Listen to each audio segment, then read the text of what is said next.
Good morning and welcome back to the Explicit Measures podcast with Tommy and Mike. Hi, Mike. How you doing? Doing well. Sorry, I usually do a little bit more talking in the intro. Tommy, I realized I just stopped talking. You're like, I was like, all right, I guess I'm in. now. I guess I'm starting. All right, to me. All right, good. Sorry, we're starting a little bit late. Tommy and I were talking beforehand and having a fun time talking. We totally lost track of time. This is what happens when you have two ADHD people running a podcast. Like we're just great, is it? It's not the best, but we're definitely going to have fun with it and have a lot of fun and enjoy all the conversations. So that being said, our main topic today is an article. You may have kind of guessed who the article was by, just based on the last couple episodes we've been doing.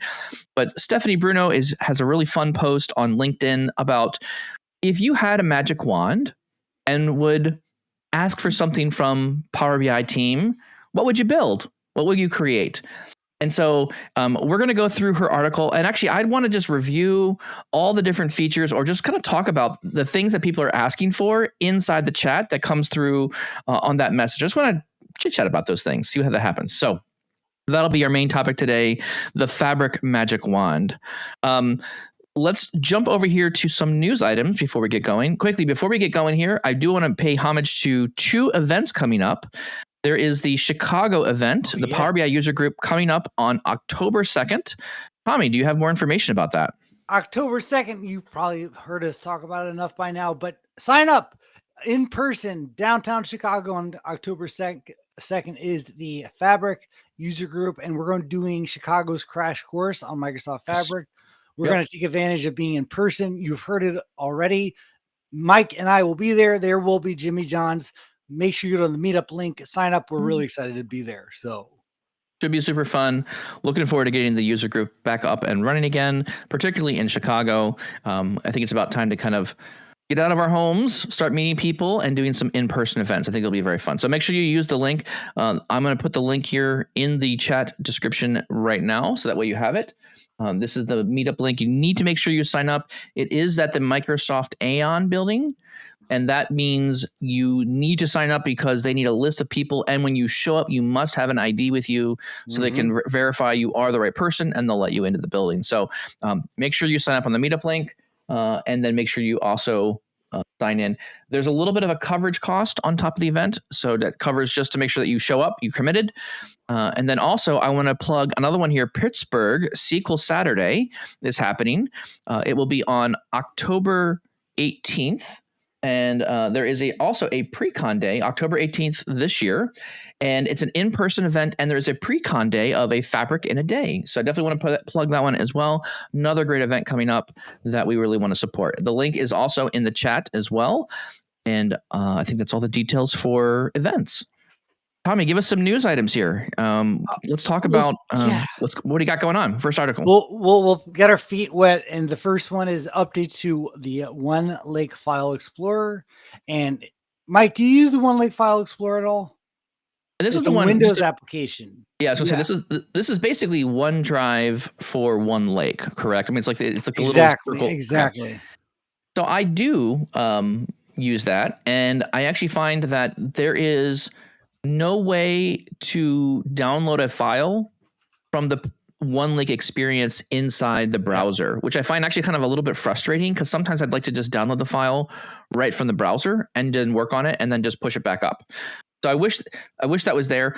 I will also admit you can edit files in OneLake, which I found is very interesting. So if you have like a JSON file or some kind of definition of something, those things exist in OneLake and you can edit those files. So that's kind of fun. But yeah, I do use this tool.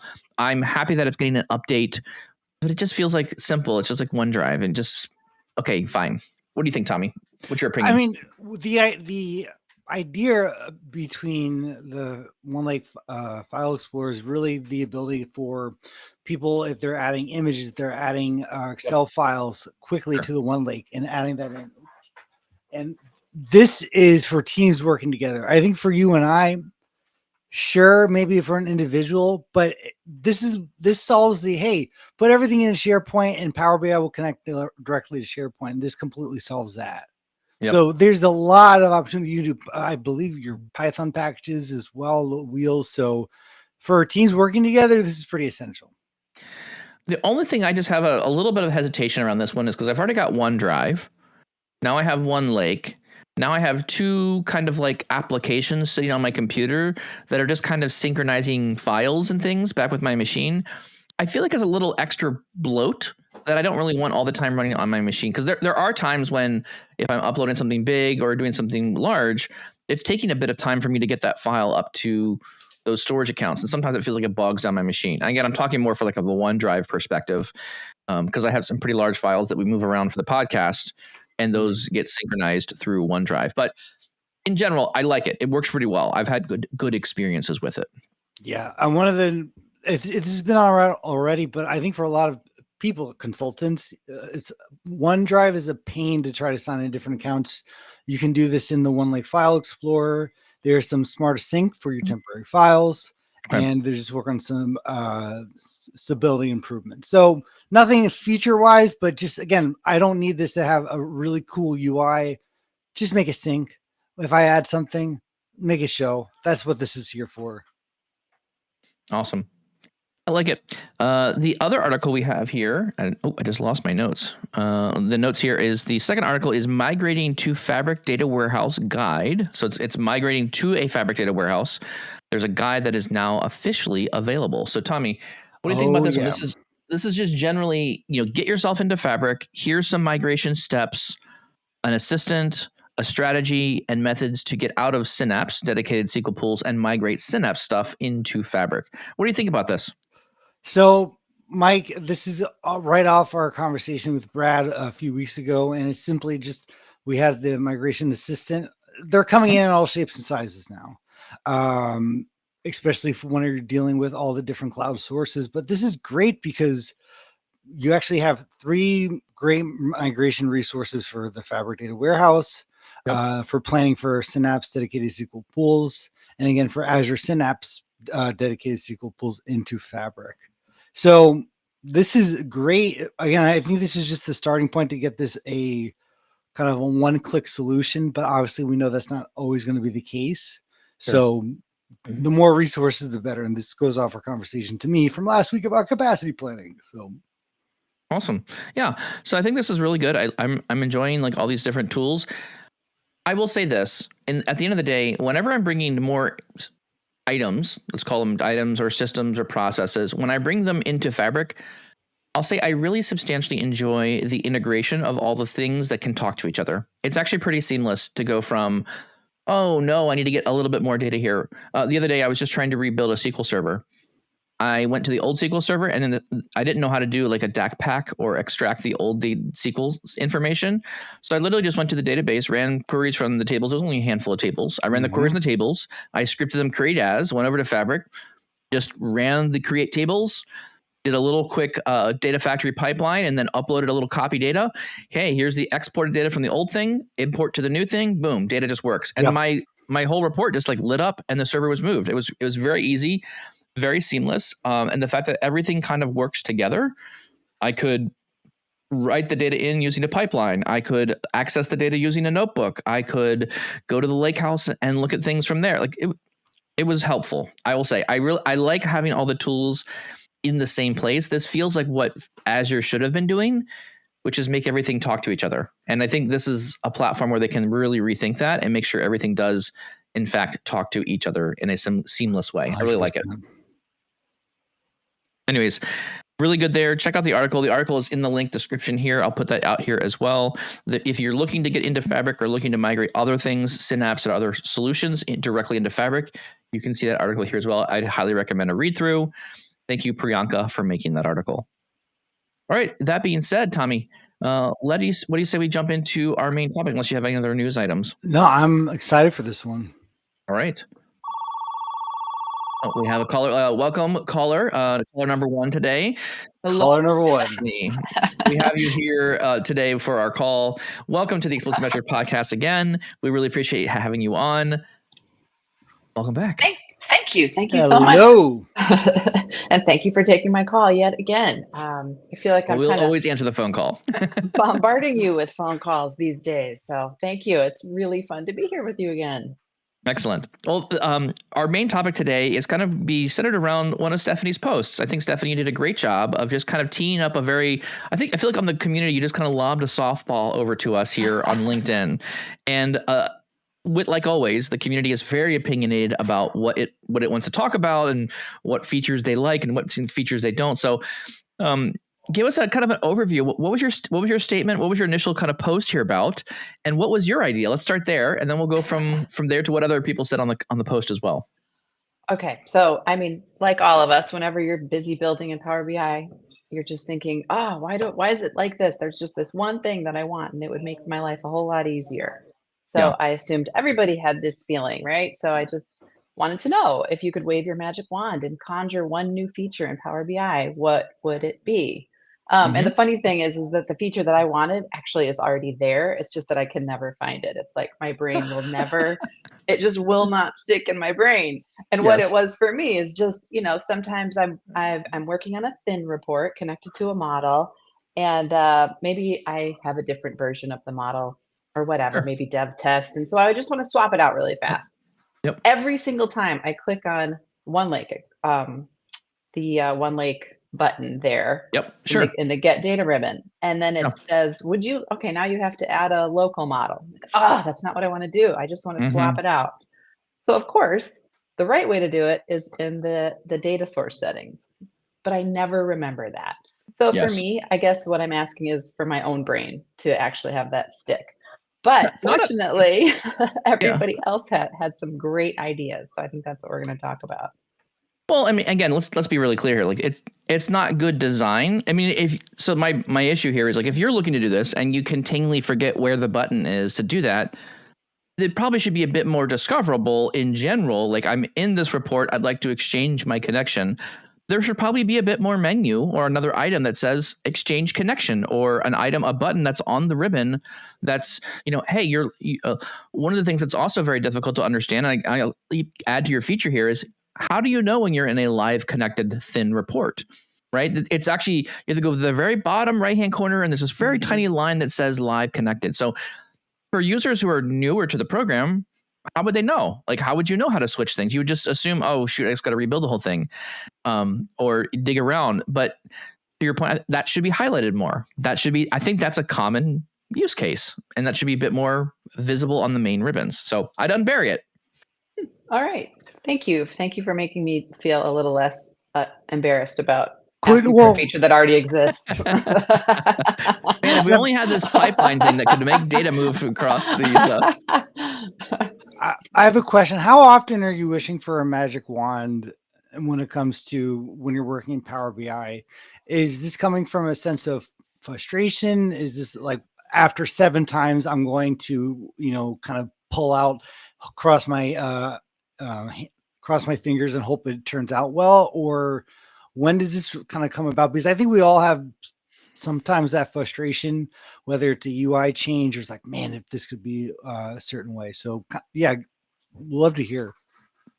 Yeah, and I really like hearing from people who are newer at it, because I think, with us, we've been using it for so long, you just get used to how things work. And, then you start to know the quirks, and it's harder to kind of think about, it would be great if this one thing was a single click instead of these 5, that I know by heart. So yeah, I really like hearing from people who haven't been using it quite as long. They've got a great perspective. I'm gonna say that whenever I'm trying to teach someone about Power BI, it feels like these feelings of I wish it was smoother were heightened for me, right? So when I'm preparing class material, or I'm preparing like a demo, or I'm working on something, I'm always thinking through like trying to explain it to somebody else. And there's something.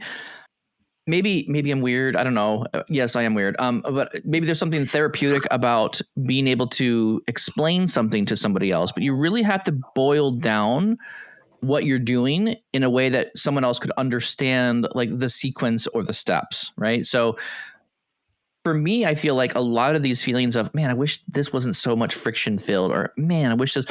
That was my feeling around when I built the Power Designer and or theme generator, because I was like, man, working with theme files could be really powerful, but it just feels like it's so much effort to do anything. And so I was like, this has got to be better. And we've got to improve this experience. So a lot of my frustration is born out of like trying to let other people know about a thing that I'm trying to do or produce. And in doing that, I find all these rough edges.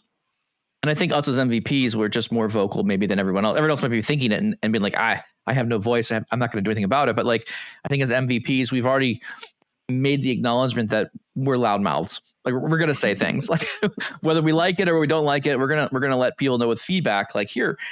And one of the things we try and do in the podcast is if we come up with a friction point, we always want to try and come up with a solution. Like always be like, yes, there's maybe friction. There's no matter what tool you buy or build or whatever, there's always going to be parts of like, that was awful, right? They could improve that. But then I think always coming back with at least a resolution to say, if I were building it or how we would look at it, how would we solve the thing better? And I like that kind of that positive spin on it. Yes, it's got friction, but what's the opportunity that exists here to fix or make it better? Awesome. Well, with that, then, Tommy, let's go through some of the items here. Is there any features? There's a lot of comments on this one, so we're going to kind of just roll through here and kind of pick out some of the comments that had new features attached to them.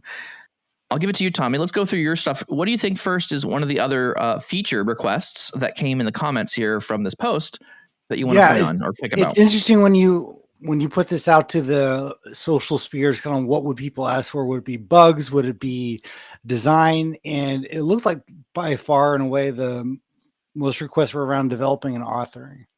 Specifically, and visuals. I think visuals do a lot. Visuals and charts came in at a solid number 2. But developing and authoring. Yeah. So how can we actually have templates? And that was a huge theme. That was a huge kind of trend throughout story. Yes. Yeah. The huge story throughout this was how can we have better templates and components around what we do in Power BI, reusable things. And because that, Mike, outside of the theme generator that you have, doesn't really exist, does it? I mean, I'll be very frankly honest. Like, there's some multiple theme generation type tools out there, but they really just do like the theme thing only. And they're also very expensive, honestly. If you look at the just price comparison, like some people give this stuff away for free.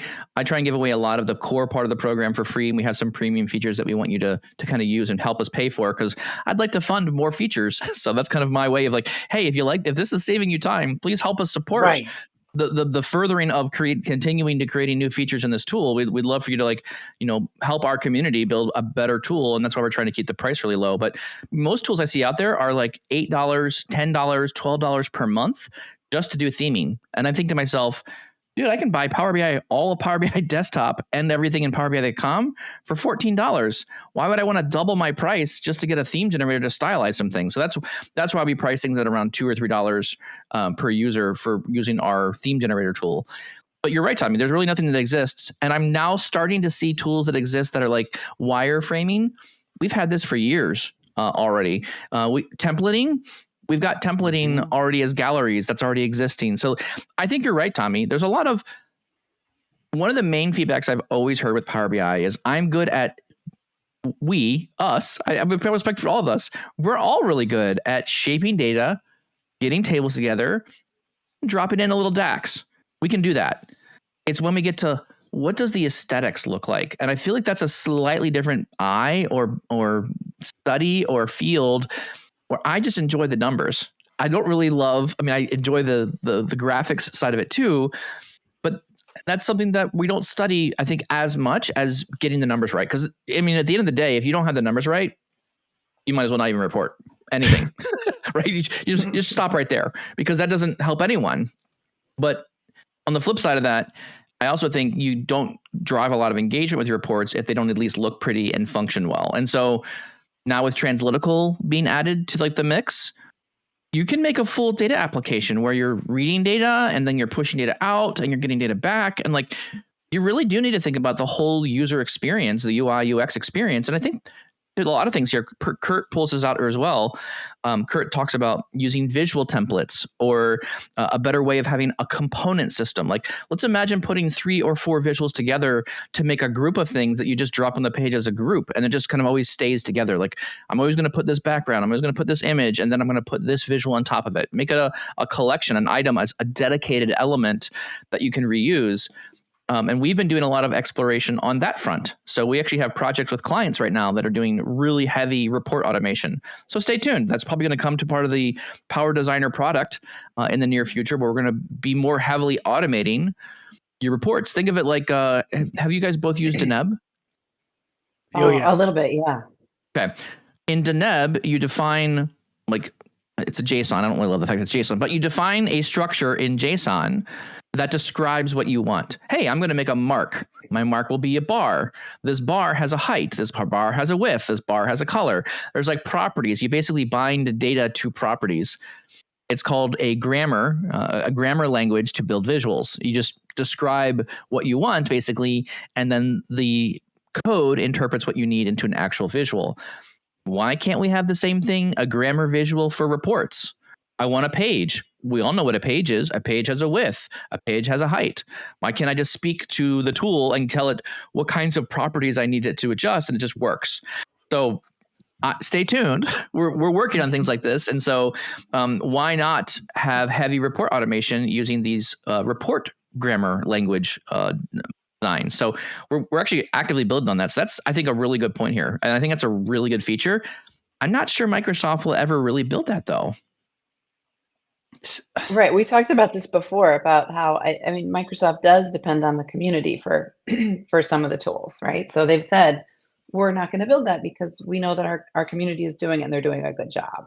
So I think some of those things we might see from Microsoft, but some it's on us. I'd rather have them focus on, again, going back to like, what is Microsoft good at?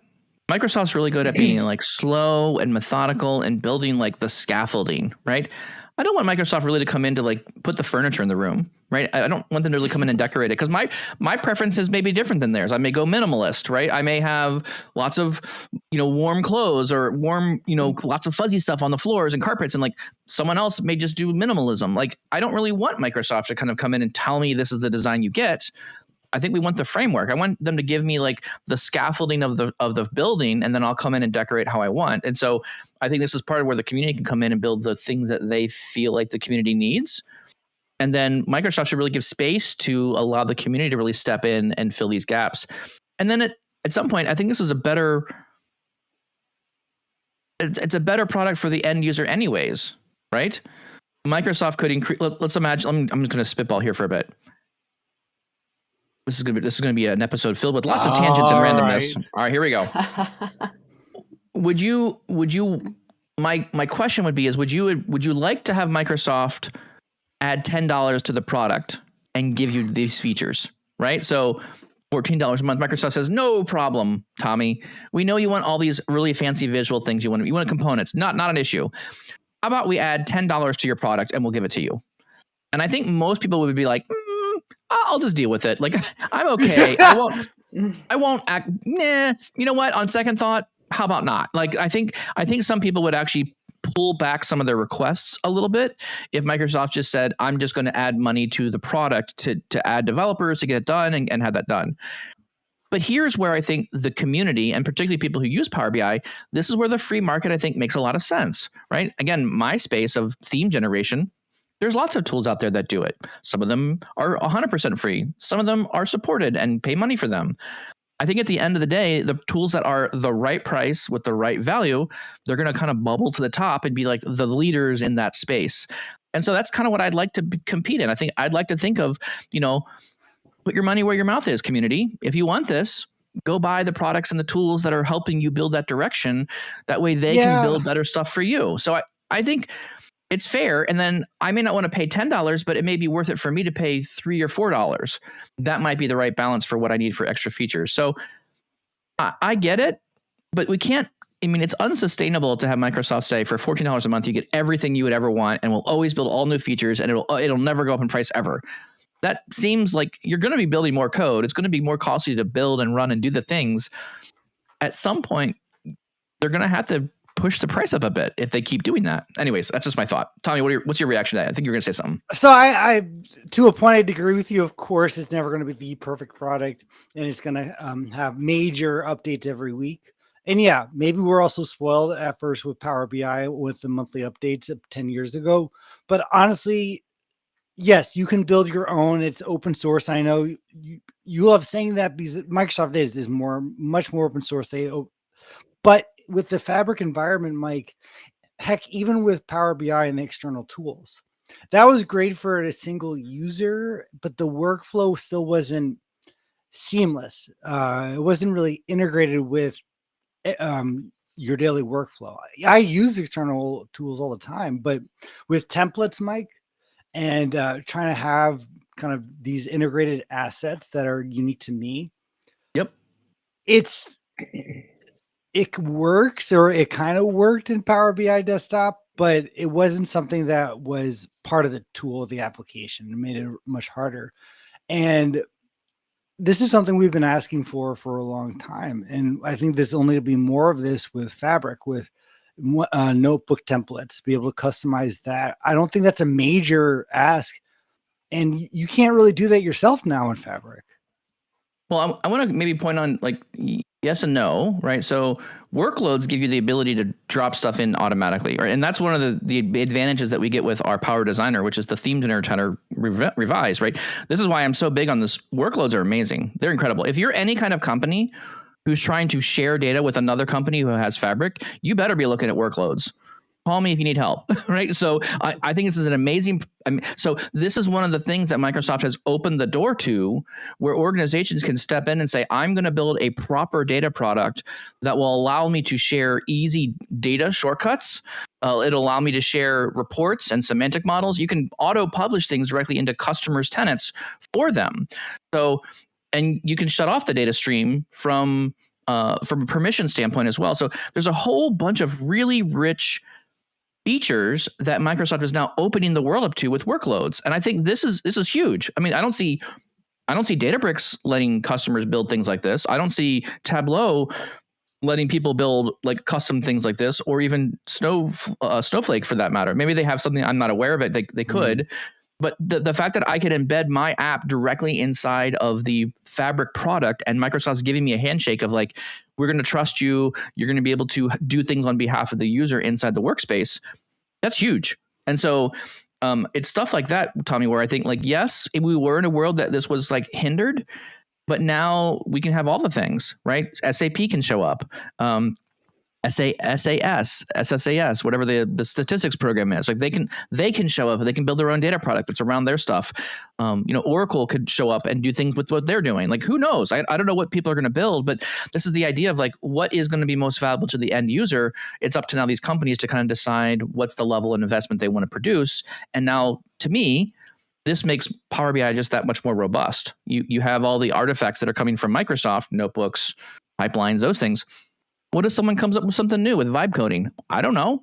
Maybe someone comes up with a vibe coded solution where you just chat with it and it vibe codes out some data engineering pipelines and runs its own thing. I don't know. Something more efficient may come along. This is going to allow Microsoft to adapt to that, and you can use it whatever you want. So I think it's really good. So I think it's just changing is what I would say. Let me pause there. What do you think? I still believe there's still only 6 workloads in Power BI, if I'm not mistaken, or 8. So there's more now. Yeah, and I'm going to be adding hopefully 2 more in the next couple of weeks. That's the goal. So we are full steam ahead on making sure that Power BI is very equipped with really cool products and neat tools and visualization things. So stay tuned. There's more to come.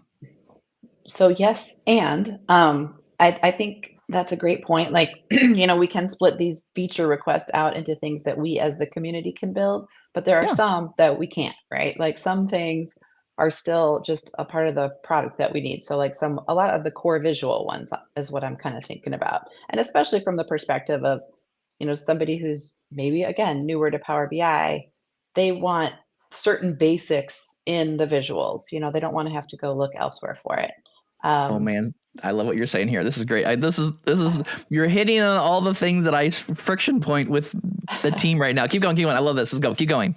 Well, I was thinking like, there was something I wanted to do, and I can't remember exactly what it was. I think I was trying to do conditional formatting. I wanted bars in a matrix, but then I also wanted to be able to change the colors of the bar based on a measure, and I Yes. couldn't do it, and then I thought, oh, I'm going to get tricky, and I'm going to go into the PBIR format, and I'm going to copy conditional formatting for color and add it to the bar. And maybe that'll work. It didn't work. It just broke the visual.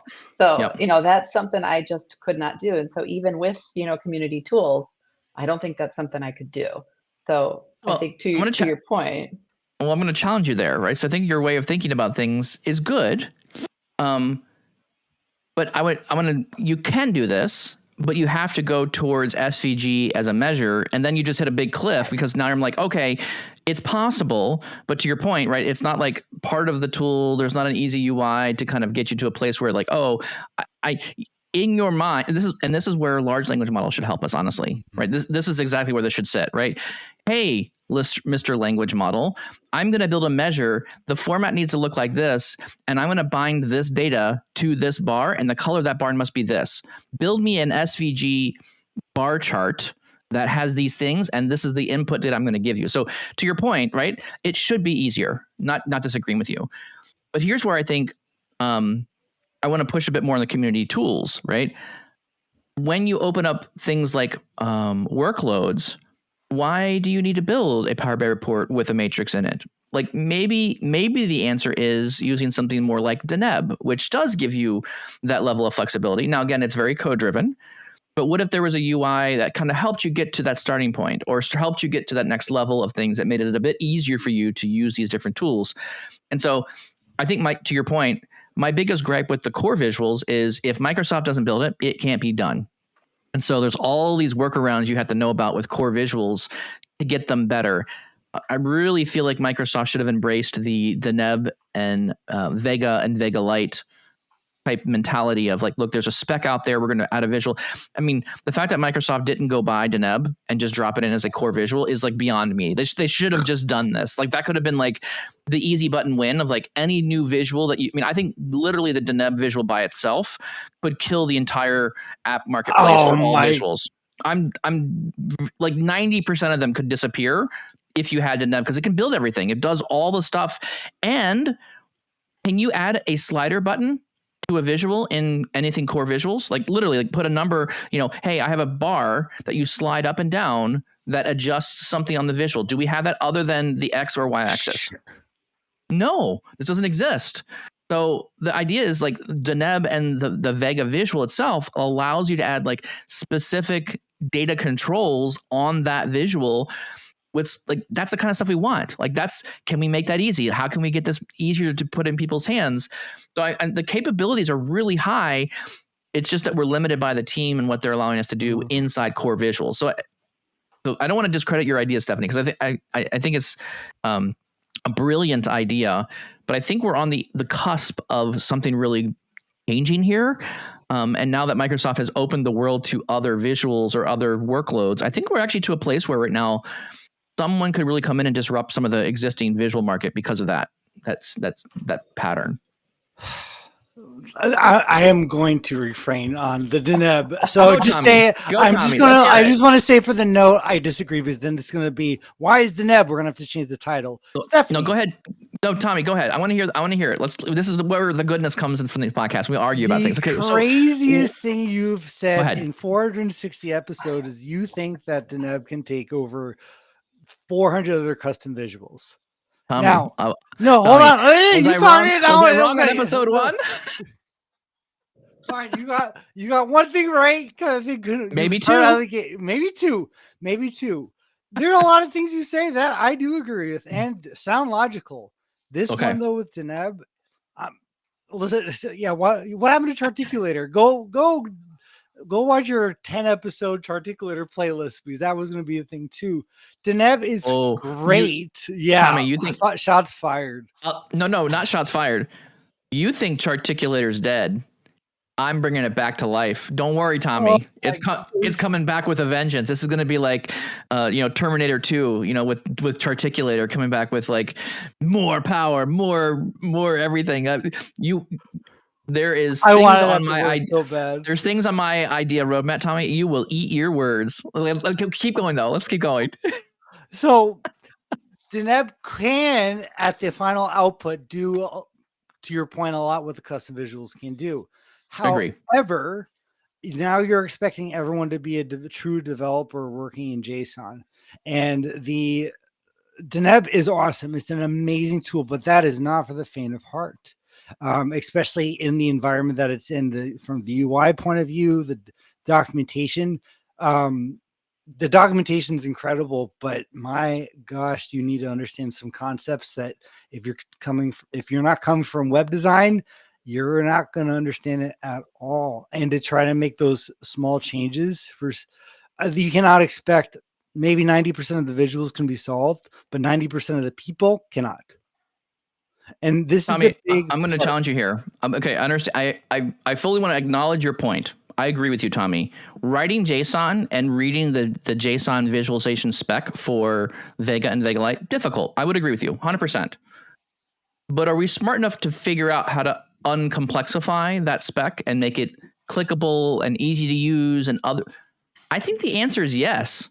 I think the answer is yes, and I think there's a tipping point here where large language models are shocking me. It's changing how I want to work with things.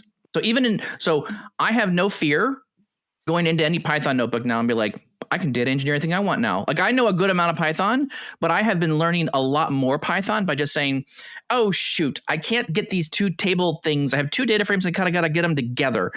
Hey, chat, Copilot, whatever. How do I take two data frames that look like this and put them together? And it says, oh yeah, you need to use the function called meld. Didn't know meld existed. Okay, let's use that. Boom, it works. Happy. Like, so there's this layer of I don't think we understand how much AI and large language models is going to take anything code related and make it just that much easier to build on top of. So it's going to get better. So all this to say is, Tommy, I hear your point, and the way it looks the world right now, I would agree with you. Probably not the widest adoption, but how can we change that? How do we influence the size and scale of like Deneb visuals, custom visuals? There's a whole new world here that we just need to dream up and it becomes easier. And I think with large language models, this really changes the game. We were talking earlier about report grammars, a grammar for the report building. We've already developed one. We're using it now in some projects, and that will probably be coming to Power Designer. How great would it be to talk to your AI and say, build me a report with 3 pages that has this, this, and this on it, and this visual here and this visual there, make it look pretty, and then it just does it. So I really do think if you simplify the technical aspects of some things and put a little bit of an abstraction layer in front of it, there's actually some really good large language models that can build you really good visuals. And I think, to your point, Stephanie, we should have enough examples of things that say, I need a bar chart inside a table looking matrix thing, and I want these bars to have these kind of colors. That should be easy enough for a large language model to go figure out how to do it and come back with an answer for you. I actually would encourage you, go into a large language model, go test it out, see if you can have it build a SQL SVG measure. an SVG measure. Maybe that can do it. I don't know. Like, so maybe if you give it a simple bar chart or bar SQL SVG measure and say, here's one that I found on the internet. Can you adapt this so the bars are changing color by this and see what it does? And maybe it actually gets you the answer that you want based on the data that you're inputting. I don't know. So anyways, I'll just pause right there. What do you think, Tommy? We are getting there, but I think we should probably get back to some of the other feature requests in the next 20 minutes. So totally fair. Fair. As much as I want to dive in, but regardless, Mike, I think you're still bringing out, oh, by the way, there are currently 12 workloads available. Or it's growing. 13. Oh yeah, really good. so fast. So fast. You never know. Fast. Let's kick it back over to Stephanie. Stephanie, yeah. what do you want to? Any thoughts on that point, or you want to move on to another topic on another idea on the post? Both. Lots of thoughts. I think I agree with you both, because I do think I'm totally with you, Mike, on the notebooks. I used to be way more intimidated by writing Python, but now, like you, I feel like I can make it do whatever I want. This is great. Yeah. So I think same with visual design, but also like Tommy said, I just don't think we're there yet. Like I knew I could have done that in SVG, but I was working with a customer and they didn't want to deal with, the complexity of a longer piece of DAX to create that SVG. Yep. So we were trying to find something that was just going to be simple in the product. So I think where we are today, like you said, it would be great to have more of these features available. I hope that Microsoft doesn't, give up on that and just wait for us to be able to do them all with LLMs, because I do think there's value in putting these in the core visuals, at least at this point. So that's my 2 cents to agree with you both. I like that. You're very diplomatic about how you went about that one. That was good. Yeah, very You're not like, Tommy, you're totally wrong. Mike, you're an idiot. Stop doing that. Awesome. Let's go through some other items. Any other items? One that stuck out to me, which I think I find some friction around, is someone talked about decent lineage. Hey, I want to take a column that's used in a measure, or like go both ways, right? I want to go from this visual and I want to click on that visual and say, on this visual, how can I see the lineage all the way back to source, right? We know all this exists. There's columns being called out from like bronze through silver to gold. There's transformations that are happening. There's lineage that's happening there. And then there's the semantic model. We know where that links to. And then we now have the report. Doggone it. Everything has an ID on top of it. Like the measure has an ID. The measure has things in it that have other items that have IDs to them. Like, why can't all this just be mapped out and easy? Now, someone does have a solution. Chris, I believe, has a solution to this one, which, by the way, I've been talking to Chris. His solution is pretty dang sweet. And I would like to demo it at some point. So stay tuned. We'll talk to Chris at some point in the future. But it's not built into the product like we're saying here. This is like not a product-based thing. And I would agree. If I'm going to modify a semantic model or I'm going to modify a report, sometimes I just need to know, where did this stuff come from? How did it get here? And that would be very helpful. And what am I going to break downstream? Yeah, totally. That's the big one. I think some Semantic Link Labs has something also similar to this, where you can say, here's the report, here's the model, and it'll kind of like map some things together for you. So I think some of that exists. Well, and I did build that into the field finder, but it's a little hacky. It's my own community tool, so it doesn't always work. I would love to have something right in desktop or in the service that says, oh, this visual or this measure, has all of these downstream impacts. But this is the point of like, what if you got paid a little bit of money to help support that, and just you could spend like an hour or two a week just kind of like, imagine the community coming back and supporting you in a way that lets you continue developing the tool that is on the edge, the periphery of what Microsoft's developing. This is the point where this is my initial point earlier, which was like the community should rally behind things that they like to use, and they should help out, contribute back to what you're doing there, contribute wise, so you can keep doing a little bit more of it, making it better. Well, yeah, and I think Gregor did that, right, with Measure Killer. So I think Measure Killer does a really good job of that. And I think he's got a free version, and then he's got the paid version. Exactly right. So I think that's a great example of the community rallying and supporting that. I would totally agree there. What do you think, Tommy? What about decent lineage? Thoughts? I mean, listen, I'm pretty happy with lineage right now. Everything else is, I think, is a license for purview.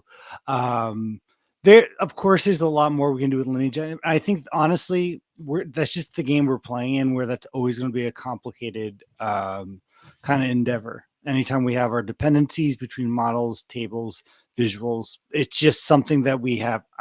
I don't think there's going to be a magic UI to fix that.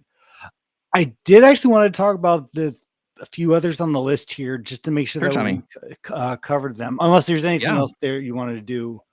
I think down the visuals route, I do want to call out the person who said we need a Gantt chart. Yeah, we do. Sure. We need a good I would say we need a good Gantt chart. Like the number of requests I've gotten from customers about, hey, what's a good Gantt chart I should use?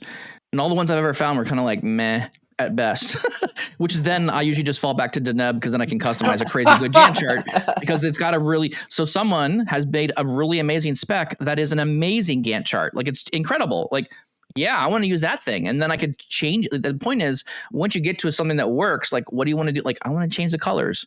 I don't want it to be sorted by day. I want it to be sorted by month. Like, there's these little like nuancy things that, like, I don't think you could even build one visual that you could be that flexible to do all these things. So anyways, just some other ideas there.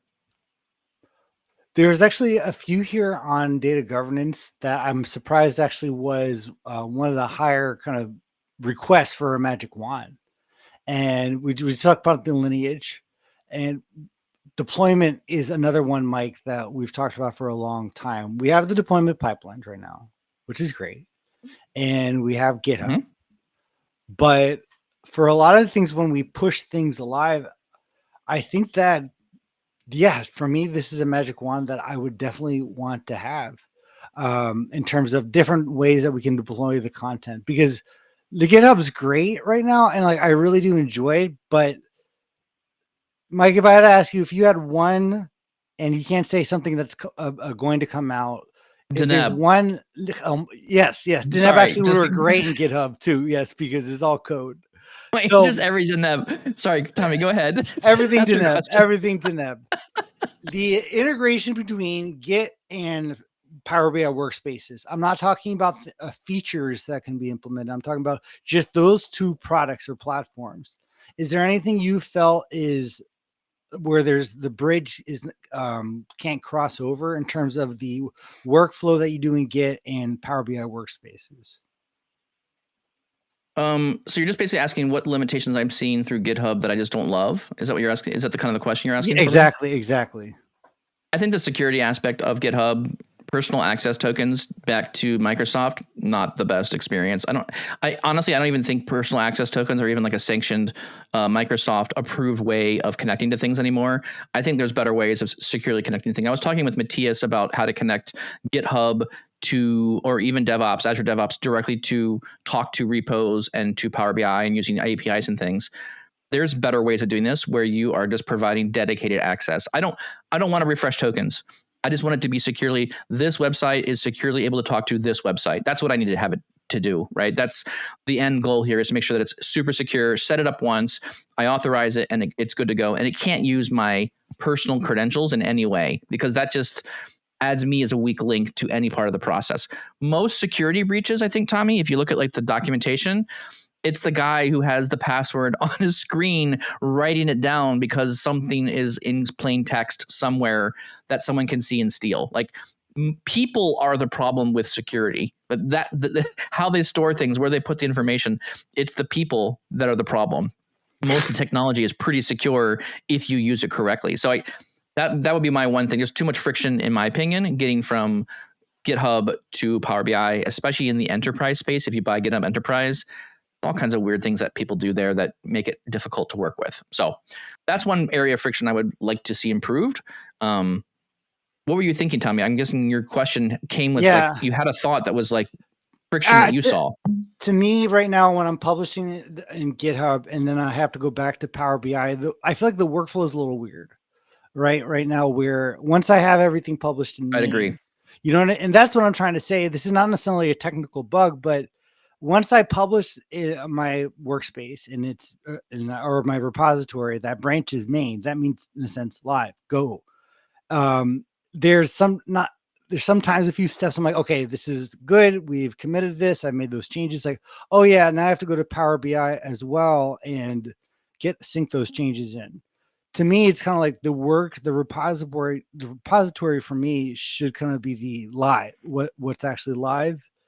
But that may be my own magic wand internally. I'm gonna answer your question with the community is already solving your problem, Tommy. And again, I'm gonna point at Matthias Hierbach, who's the gentleman who actually created Timdal. Which, yay! Thanks, Matthias, for creating Timdal. Like, you're amazing. He's a genius, by the way, if you didn't know. He's so smart, very good at thinking about code. Been doing software development for 20 plus years. Incredible developer. He's building something new, Tommy, that will be exactly what I think you need, right? Honestly, this is back to the community and figuring out things. Really, to your point, Tommy, we should be sitting in one tool and one tool alone, right? If you're going to choose GitHub, I should be able to say, here's main. Main is this workspace inside powerbi.com. And whenever I create a branch, automatically the workspace and the data and the testing is automatically created for you. That's really what needs to be happening. So I really do firmly believe that there are solutions out there that are coming that are going to make some of these experiences, to your point, Tommy, friction is going to be much better. And I think Matthias is on it. Wow. Stephanie, your reactions, what do you think? Oh, I was just going to echo what you said about Matthias and his genius. And Thank you, Matthias. So sorry about that, but no, don't apologize. It's totally. He's doing such good work. I really appreciate him as a person. He's a very smart, kind individual, and again, he's giving back to the community in a way that like I don't think anyone else have seen. From something that has so fundamentally changed how I build things, Tyndall is one of those things. Like it changes. I'm using it every day now. Like every day, I'm using something that he dreamed up and created inside the Power BI ecosystem. Like, dude, amazing. Very, very happy about like that type of thing. Anyways, other thoughts? Any other notes here on the LinkedIn post? Anyone else want to point out here? What was the one that you were most surprised with, Stephanie? Then when you were looking through all those comments, we were like, I was not expecting people to say this at all, or you might even just completely disagreed with. I don't think I disagreed with any of them. A lot of them were things that I just, like I said earlier, I don't think I would have thought of because I'm just so used to how things are. So it's really nice to see these. Now, I think there were multiple comments on bookmarks, and I think that did not surprise me at all. I think that's great because whenever I open up a report and there are a ton of bookmarks, I'm always like, okay, here we go. Walk away slowly. Don't touch it. Yeah, buckle up because I don't know how these things are gonna work. I don't know what they're supposed to do, and so I think that one is really fair. It's just bookmarks are great. Love them, but they're also kind of a beast to work with. Mm-hmm. So maybe, I don't know, any thoughts on that one? Yeah, I definitely want to give you the echo on bookmarks. We just did a project where someone was rebuilding a report and we need to rename a bunch of columns. Back to your point, bookmarks include pieces of data inside the bookmarks themselves. So if you rename a column, you could potentially also break the bookmark because it's filtering or adding properties of that bookmark data in the bookmark itself. Like if you select something. So while we were doing the migration of reports, we found, again, back to Matthias and Rui, and Rui is another one of the individuals that I think has changed my career as far as Power BI goes. His invention of the PBIR format and the second version of this, we couldn't have done it without it. The bookmark is clearly laid out. The columns are there. You can search for old columns and replace them with new columns. Really, really helpful. But I agree with you. I shouldn't need to dig through the JSON or the files itself to be able to replace something like in a bookmark. I mean, it would be even nice just to have a visualization of like what things interact with the bookmark, what things on the page are highlighted by the bookmark, or is there any data that's there? Like it'd be nice just to see what the bookmark's doing to some degree in simple form, and you could then evaluate whether or not that's correct or not. So I would agree with you wholeheartedly there. Oh, and you know what? One more I want to shout out is default values for slicers and filters. I would really like to see a little bit more choice there. That's a good point too. Yeah, someone called that one out, and I that was just like, that's one of those basic nice to haves, you know? Yeah. Yep. Like, wait, what? I can't default this? Yeah, that's true. You can't. You don't get to default stuff. It just kind of just shows up the way it is, or you have to save it with selected the item, save the report that way, and then it becomes saved as part of the report. But then if someone doesn't have access to that data, then it filters to nothing, and then you have a page that's blank. That doesn't seem right either. So like, or it filters to that item, but then like you see that item even if you don't have access to that. Yeah. Correct. Yeah. Not good. It's weird stuff. Right. I would agree with you. It's just to your point though, right? The default selection of things I think does make more sense, right? There should be some more options there. I agree with that one. All right, great. How about you, Tommy? Tommy, what do you think? People are still asking for their machine learning integration, and which I'm like, cool. We're gonna have LLMs for that. So we've been trying to do that for years. Already done. That's I love when every time I do training for the PL300. There's always the AI section, and I always have to preface it with, I'm like, and now we're going to talk about the AI features in Power BI pre-ChatGPT. So, because, I mean, it's kind of crazy. All of the AI visuals came out way before ChatGPT was a thing, or all those LLMs were a thing. So we've tried it to try to integrate it. But again, there are some things that are just never going to be an easy button. Agreed. Well, and we did have those three easy buttons in Power Query, the sentiment analysis. Yeah, those are. And now they're gone. So they got deprecated. Yeah.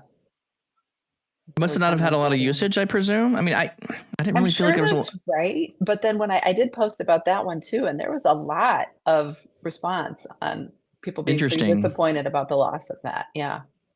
Interesting. Maybe it's going to come back in a different form. Maybe we'll stay tuned for FabCon Vienna, which is actually coming up next week, is what will be. So, Well, I think it's going to be coming out in Fabric. I mean, it's in Fabric, so I think that's the idea. Use Fabric. oh, But I see. You're saying for maybe. people who Okay. aren't using Fabric, then They're that's like, a hey, you bummer. just took away. Stop moving my cheese away from Power BI and putting it only in Fabric now. Yes. Yeah. I could see that. Yeah. Sentiment taken. I get it. And this is where I'm like, just jump on the Fabric bandwagon. I get it. Like but it's my life is much better with Fabric these days. They're doing a good job. Awesome. All right. That being said, I think we're about time. I want to say thank you everyone for listening. Sorry we started a little bit late today. Some technical difficulties / we were just talking and having fun as MVPs together before the meeting. So we lost track of time a little bit. But that being said, thank you all so much. For those of you who are watching this after the fact, you don't really care because you just listen to it on 2x speed, whatever you want. And good luck on your run. Hopefully you have a good run or a bicycling exercise, doing things like that, exercising, which I should do more of. That being said, thank you all so much for attending. If you like this episode, please make sure you share it with somebody else. We also have a memberships area. So we're introducing something new. We have a memberships area on YouTube. So if you want to watch this episode without any advertisements, come on over to YouTube. You can subscribe to us there. We have a very low price tier where you can get all the episodes for free. And there are no ads in any of the videos. So if you like that, come on over to YouTube and hang out with us over there. Thank you all so much. Stephanie, thank you so much for your time. I really appreciate you just being such a good sport about this. Your topics are amazing. I learn a lot from you every time we talk, and you're just so generous and kind with your time. So thank you very much for joining us today on the episode. It was a pleasure having you and great conversation, like always. Thank you so much. I do want to call out, Stephanie is definitely running or helping out with the Pittsburgh SQL Saturday. I know I called at the beginning. I do want to plug it one more time here. SQL Saturday, October 18th is the event. The day before, the 17th, there's a full Fabric in a day free training. You can go get it for free. And Stephanie will be there running it for you, and you can see her in person in there as well. So Pittsburgh SQL Saturday, definitely want to get a plug there for her event. Tommy, where else can you find the podcast? You can find us on Apple, Spotify, wherever you get your podcasts. Make sure to subscribe and leave a rating. It helps us out a ton. Do you have a question, idea, or a topic that you want us to talk about in a future episode? Head over to powerbi.tips/podcast, leave your name and a great question. And finally, join us live every Tuesday and Thursday, 7:30 a.m. Central on all Power BI Tips social media channels. Thank you all so much, and we'll see you on the next episodes. Cheers.